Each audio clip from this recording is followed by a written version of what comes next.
This week on the Communicators, a look inside Google's business practices.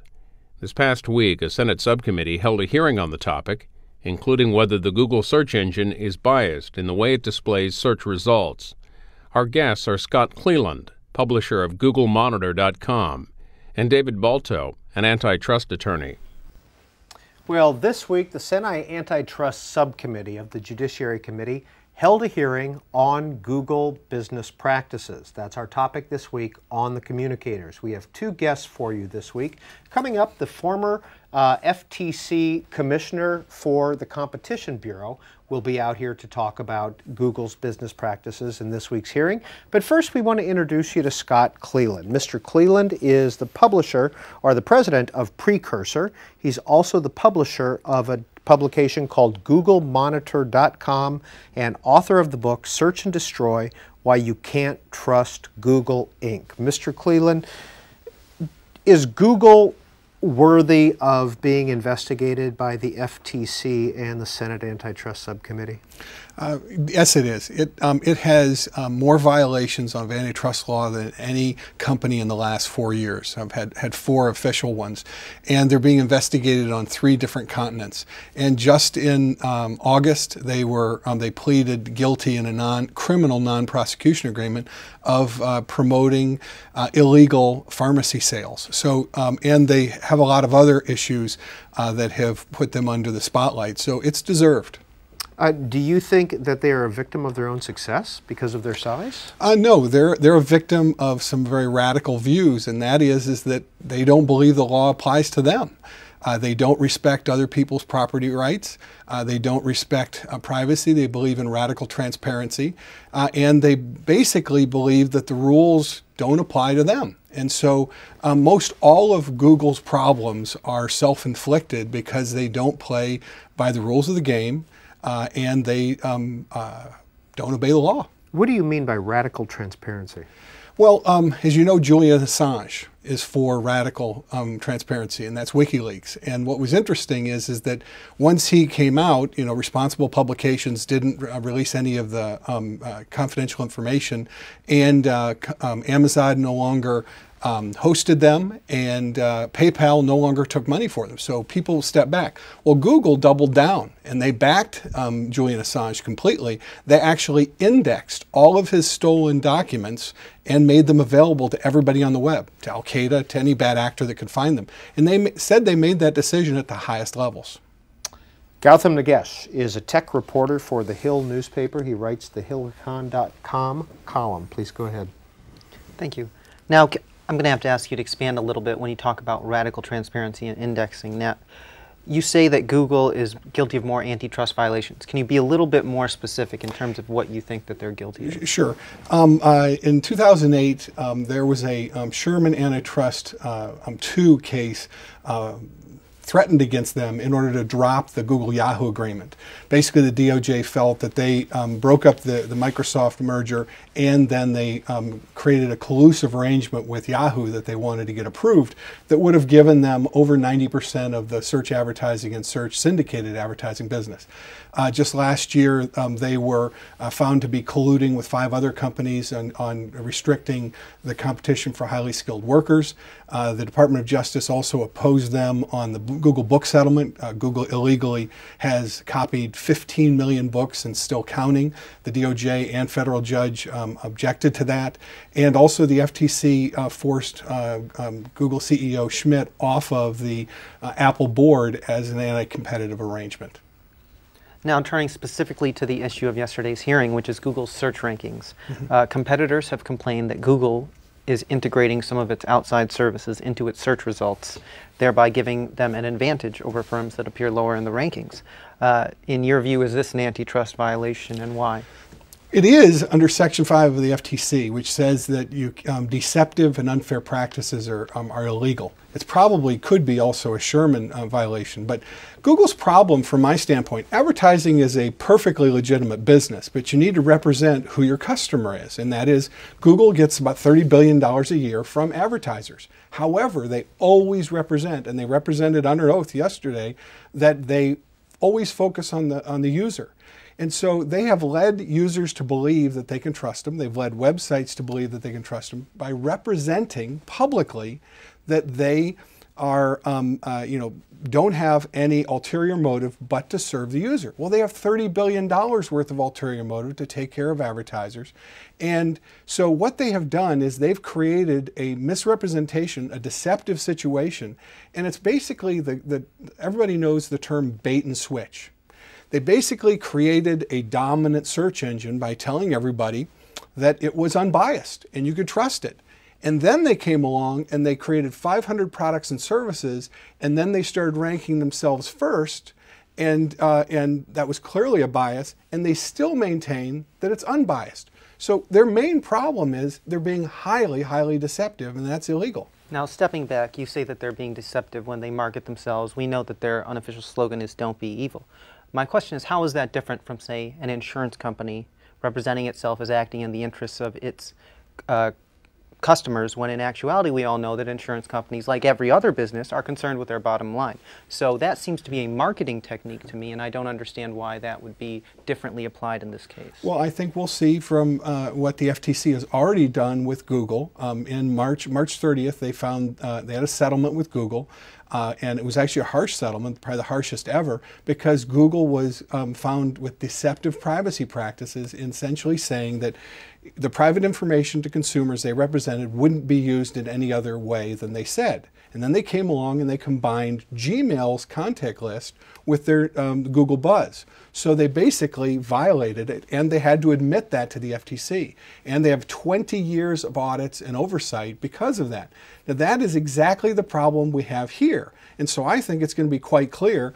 Google has promised that it would do one thing, serve only users, and the evidence is overwhelming that they have a financial conflict that they refuse to disclose. My point is, what's wrong with just being fair and open and disclosing honestly what your business is?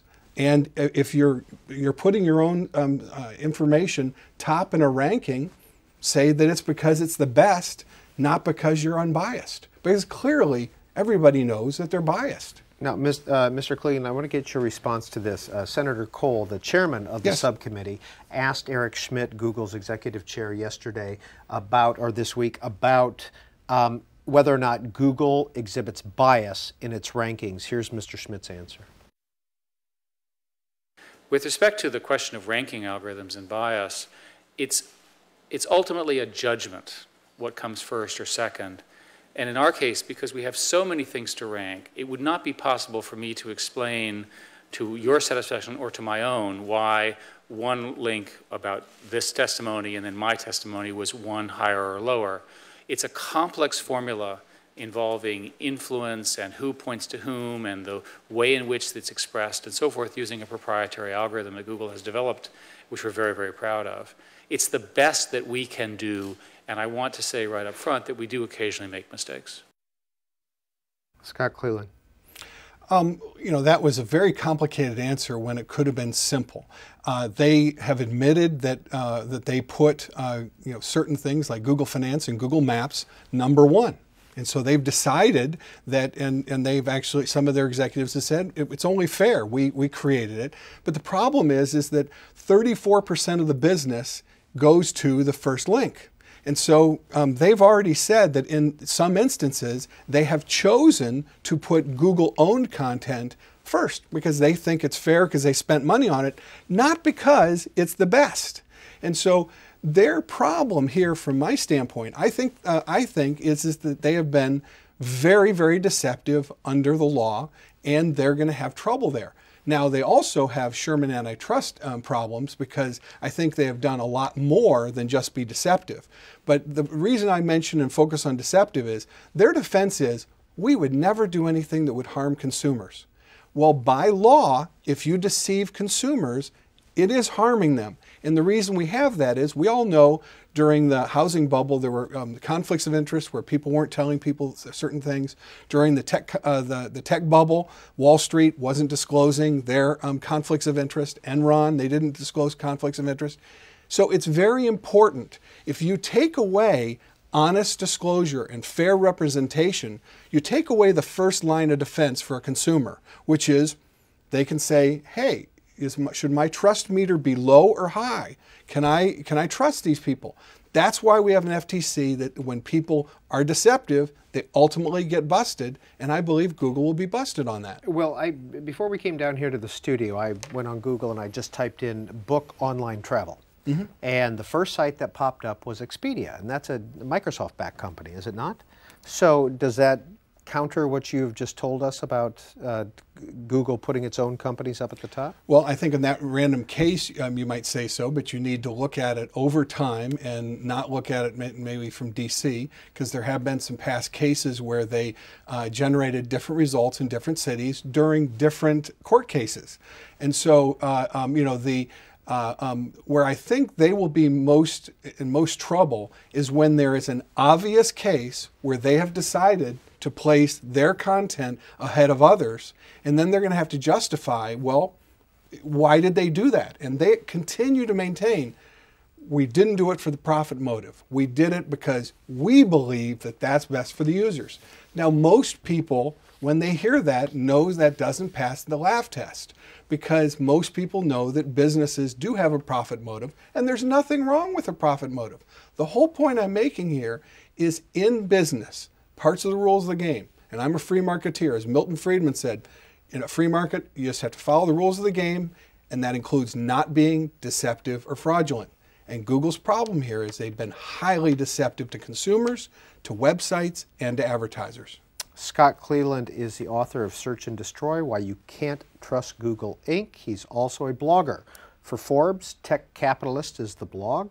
He's chairman of netcompetition.org. He's president of Precursor, and he is the publisher of GoogleMonitor.com. Gautam Nagesh is with the Hill newspaper. He's a technology reporter. Silicon Valley is where you can find his stuff. Mr. Nagesh, next question. Now, Chairman Eric Schmidt, in response to some of your concerns, his answers yesterday, he indicated, as you said, that Google believes providing the answers to questions such as the definition of a word is in the consumer's interests.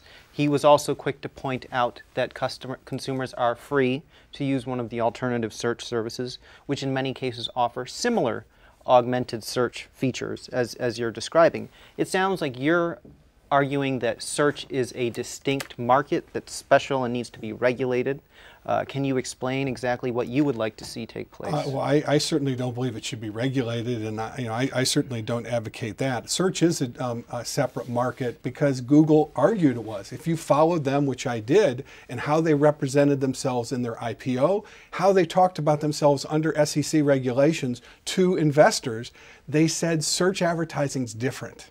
They said it shouldn't be considered like radio or TV because it's interactive and it's based on attentions. So in a court of law, if they try and say that the market is different, there are going to be literally reams and reams of videos and written places where they said themselves that search advertising was the market that they're describing. So this is once again where they're highly deceptive. They're not being truthful. Now, when you say that search advertising, what exactly do you mean in terms of they are being deceptive? Are you saying that the ads that they're placing on the listings are deceptive, or that they're being deceptive in the fact that they're not clearly disclosing that the information that's being provided at the top of the answers is coming from them? I think they're being deceptive in multiple ways. First of all, they're saying that search advertising is just like every other advertising. When they argued to their investors to make their stock go up, that it was unique and that it should be given special consideration, and it was different from any other kind of advertising. That's deceptive one. Deceptive number two, they say that they work for users. They don't work for users. Users don't pay them a dime. Users are the product that they sell to advertisers who pay them $30 billion a year. And there's nothing wrong with advertising. It's a perfectly legitimate business. But you must disclose and make it clear what your interests are so that consumers know that they've gotten fair disclosure and honest information. That's the deceptive. And then they also say deceptively that competition is one click away. What they don't tell you is that out of the top 100 sites, if you click away, 97 of those 100 sites, you'll go right to Google because Google does the outsourced search for them. There's only 3 in the top 100 that are competitors. So all through their defenses are straw man argument. Another deception is they would say, this should not be compared to Microsoft. Well, what they're really saying is Microsoft, if we weren't like Microsoft, we didn't break the law. Well, any person knows that there are many ways to break laws, not just the way that the person that did it before you broke it.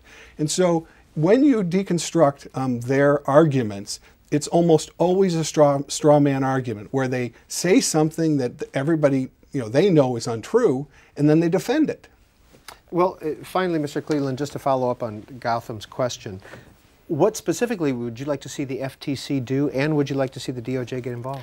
Well, what I think about Google is that the problem is they don't obey the law. They don't respect people, property, privacy, or the rule of law. And so I just think if we have law enforcement do their job, and if Google also was ethical, they say they don't be evil, if they would simply follow the golden rule and treat others the way they wanted to be treated, I don't think anybody would have a trouble with Google. Their problem is they treat people the way they would never want to be treated, and they don't obey the law. That's the main problem with Google. But again, where does the FTC fall? The FTC is the one that basically is the honesty police. They're the ones that come in and say, are these people truthfully and forthrightly, fairly representing their business? And then they're also the ones that say that if you break the law and if you do things that are illegal and it helps give you a monopoly power, and then you try and extend that monopoly to other markets, like they did into mobile, where now they have 98% of the mobile search market, then that's an antitrust violation. So I think, let the chips fall where they may, let the law enforcement process play out. But I think the facts are overwhelming, and I think Google would be wise to settle. Scott Cleland, publisher of GoogleMonitor.com, thank you for being on the Communicators. Coming up in just a minute, former FTC Bureau of Competition Policy Director David Balto. But first, I want to show you this from the hearing this week. Jeremy Stoppelman is the president or chair of Yelp, an app, and he testified at the hearing as well, not with Eric Schmidt, but after Eric Schmidt. And he talked about how Google used its product and his viewpoint on that. And then we'll hear from Jeremy Stoppelman, and we'll hear Eric Schmidt, his view on Yelp as well, and then we'll be back with David Balto. Google forces review websites to provide their content for free to benefit Google's own competing product, not consumers. Google then gives its own product preferential treatment in Google search results. Google first began taking our content without permission a year ago. Despite public and private protests, Google gave the ultimatum that only a monopolist can give. In order to appear in web search, you must allow us to use your content to compete against you. As everyone in this room knows, not being in Google is equivalent to not existing on the internet. We had no choice. But questionable practices remain. Websites in Google's search results now take a backseat to Google's own competing products. This is typically accomplished by calling special attention to Google-owned properties through larger text, bright graphics, isolated placement, and pushing objectively ranked websites down the page. What we're most concerned about is that Google is no longer satisfied with pointing users at the best content anywhere on the web it can be found. Instead, it seems they prefer to send users to the most profitable content on the web, which is naturally their own. I've felt that Yelp would be very happy with us pointing to their site and then using a little bit of their reviews, because we'd gotten those in the index, and then sending traffic to them. They were not happy with that. They sent us a letter to that effect, and we took them out of the place pages. So if you look today, you'll see that, that they're not in there. You have the Google reviews and a bunch of other stuff like that. And ultimately, we bought a company called Zagat to try to do something similar. And now joining us on the Communicators is antitrust attorney David Balto. He's also former policy director for the Bureau of Competition at the Federal Trade Commission. Mr. Balto, you heard Yelp's complaint against Google. What's your response to that? I think if this was a generalizable problem, maybe there would be something worth looking at. But I think Google has greatly enhanced the opportunities for Yelp. Yelp gets a tremendous amount of business by being on Google, and I think there is not some kind of significant evidence that Google is disadvantaging people in the way that Yelp suggested. As a former policy director of the Bureau of Competition for the FTC during the Clinton administration, do you think that Google warrants an FTC Senate investigation? I think it's always worthwhile when problematic conduct's been raised for enforcement agencies to take a look at what's going on, and that's what the FTC's decided what to do. But when you look at Google's conduct overall, they have the consumer in mind because they recognize the alternatives consumers have are no further away than their hand and a mouse. And because of that, they're constantly, revising their products to try to protect the interests of consumers and provide consumers the best product possible. Gautam Nagesh of the Hill newspaper. Thank you. Now, you say that the search market is largely self-regulating and that consumers can choose another service with just a click. But Google is synonymous with web search. Their very name has become the verb that means to search something on the web. They have, I believe, in excess of 90% of mobile searches. In Europe, for example, I believe they hold 95% of the general web search market. So there are concerns that they hold a monopoly in this market. Do they hold a monopoly in your view? In my almost 2 decades as an antitrust enforcer, I learned early on that you shouldn't confuse size with power. And in this case, I think the question about whether Google is truly a monopolist is very, very ambiguous. There's lots of evidence that points in the other way. First of all, you can't really be a monopolist unless you can really force consumers to purchase your product and you have the ability to raise prices significantly. I don't think that evidence exists here. Second, when you look at how the market's structured, and you look at the success of Bing, which didn't exist 2 years ago and now has 29% of the market, it suggests that there are not impediments to entry. And I think we need to look at this market dynamically. And one shouldn't just take a snapshot approach at how the market exists, but think about how the market's changing. Finally, we always think in terms of just traditional search and just the Google, Bing, Yahoo type of search, but actually there are dozens and dozens of ways of finding out information. If you want to buy a product, use Amazon or eBay. If you want to find out information, other kinds of information, go to Facebook or Wikipedia. In that greater search market, Google is only one of numerous choices. Is it a conflict for Google to position its own services or information sources, such as Google Finance or Google Maps, at the top of its search rankings? Well, first, if Google really did that, then instead of using Facebook, I'd be using Orkut, Google's failed product, or instead of using Wikipedia, I would be using Knoll. I mean, I think I don't think there's evidence that that actually occurs. But I think we should pause for a second. Although it may sound, at least from Mr. Cleland's perspective, that might be unfair, we want firms, from a consumer's perspective, we want as many alternatives as possible. And we want the strongest rivals to be able to come up with the best products. And to hamper Google's opportunity to come up with better products, to say that they couldn't go and have some type of preference, I think might inhibit their ability to, sort of develop new and better products. Mr. Balto, our last guest, Scott Cleland, said that Google does not play by the rules.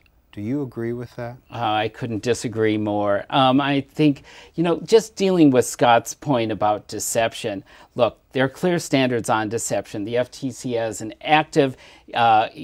active internet policeman, and if Google did something wrong on the deception point long ago, they would have acted. In terms of the question of disclosure and transparency, back in about 2003, the FTC said you got to label ads in which you're receiving money, and that's what Google does. And I think Google has an admirable program of transparency, both for consumers and for advertisers. And remember, this is different than sort of buying a product and dealing with that product for a long period of time, and having significant costs to switch to another product. Here, if you're wondering whether or not you're getting an honest result from Google, all you got to do is move that mouse and go to Bing or go to Yahoo or go to Facebook, and you can figure out whether or not you're getting the fair results. In the Wall Street Journal the day after the Google operations hearing in the Senate, this headline in the Wall Street Journal: Google defends dominance. Is that a fair headline? I wish I could go and be the editor of Wall Street Journal headlines. I would sort of say Google defends popularity, but I don't think as many issues of the Wall Street Journal would have been sold if that was the case. David Balto, what can the FTC do? Well, I think that's a terribly difficult problem, and one that the FTC and Congress should really struggle with early on.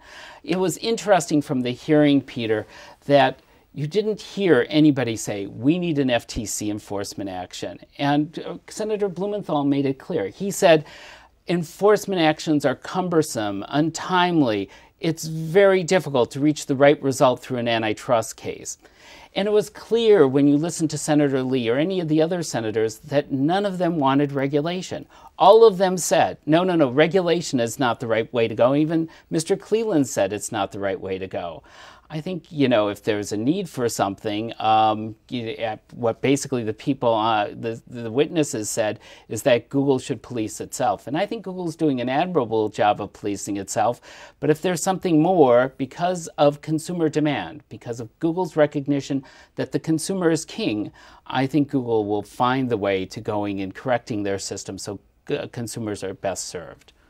It sounds like you take Mr. Schmidt at his word when he says that Google is run on a set of principles such as solving the problems the consumer has. Now, should federal regulators be willing to take a for-profit company at its word that it's acting benevolently, especially when you consider that Google has been found to have violated consumers' privacy by the Federal Trade Commission in packaging the Buzz product with Gmail, or Google has been involved in the pharmaceutical settlement that Mr. Cleveland mentioned. Google's record is not spotless. So I guess my question is, when you say that Google is acting with consumer interest in mind, are you positioning them as different than other web companies or companies at large? No, and you make an important point. What Google's doing is well, it's not precisely, but it's very similar to what any other search engine does or what other companies that facilitate search do. They sort of recognize certain principles that they all try to abide by. Now, it's appropriate to go and examine what is going on with their decisions on search, and that's what the Federal Trade Commission is doing. But I think as they examine those tens of thousands of algorithmic changes that Google considers every year, and the 500 or so changes they actually make, I think they're going to find an awfully good record by Google in trying to come up with the best results for consumers. And Mr. Balto, we should make clear, are you employed at all by Google? No, I'm not. Okay, you're an antitrust lawyer, former head of the Competition Bureau at the Federal Trade Commission. What were some of the antitrust cases that you were involved in, and how did you rule, or how did the Commission rule? Sure, I was involved in an important monopolization case against Intel and a number of cases against pharmaceutical manufacturers for anti-competitive conduct. Let me just say one thing. I'm a public interest antitrust lawyer. I spend 90% of my time representing Consumers Union, Consumer Federation, public interest groups like that. I carefully thought about Google's conduct, and it struck me as being, very pro-competitive. And I think that's the reason why you don't see any significant consumer groups that aren't funded by some of Google's rivals coming out and raising concerns about this. You didn't hear a consumer yesterday raising concerns about Google's conduct, and that silence, I think, is very important.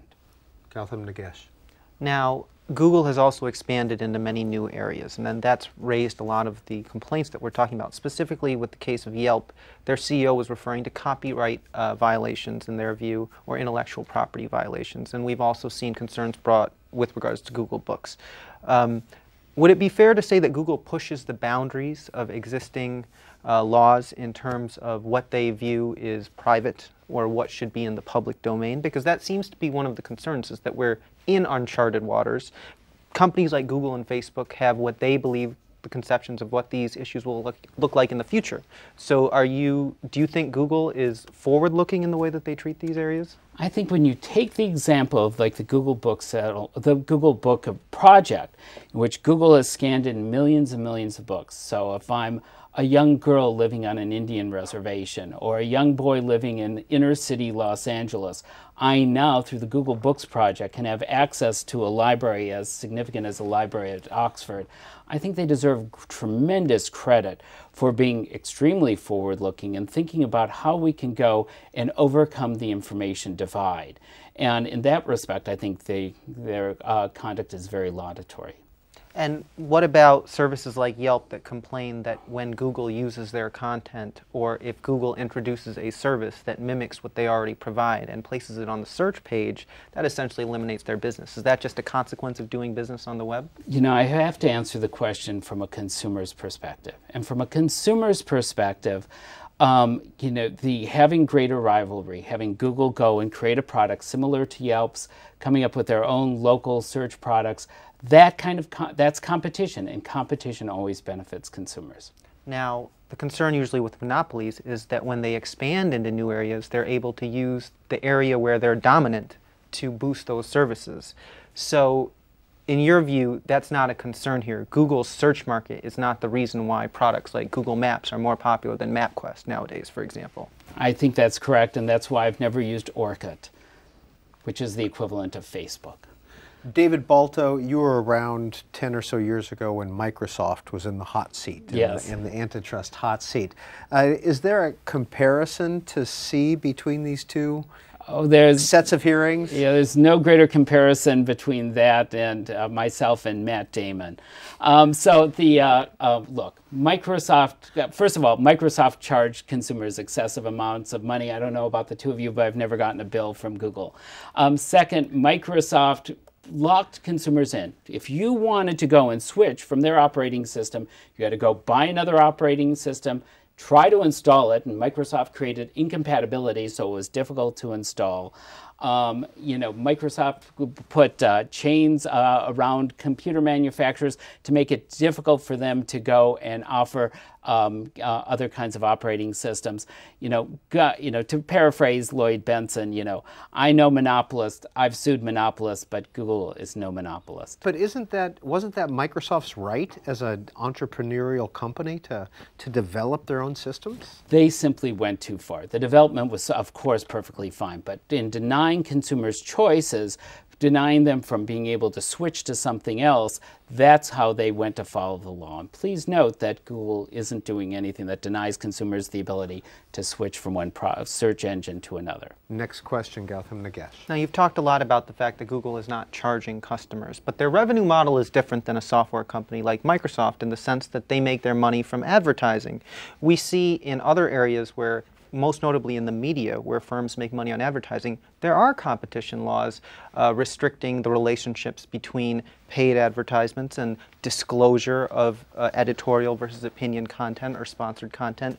Would something like that be appropriate in terms of Google? Because that seems to be what Mr. Cleland is asking for. I think the message of the hearing yesterday was one of transparency. Is there adequate disclosure so consumers know? And please keep in mind, you know, this isn't something where it's the one newspaper you read, or, you know, something like you're in a one newspaper town, because you can readily switch to other forms of search to figure out if you're getting the fair search from Google. And I think that forces them to keep things fair. So I don't think that kind of regulation would be necessary. David Balto, if you'd been working with Google and advising Eric Schmidt, how would you judge his performance in front of the committee? I thought he was tremendously candid. These questions are really complicated, but both the committee and Mr. Schmidt deserve a tremendous amount of credit for highlighting an issue that consumers really care a lot about and, you know, helping to clarify what's going on in the market.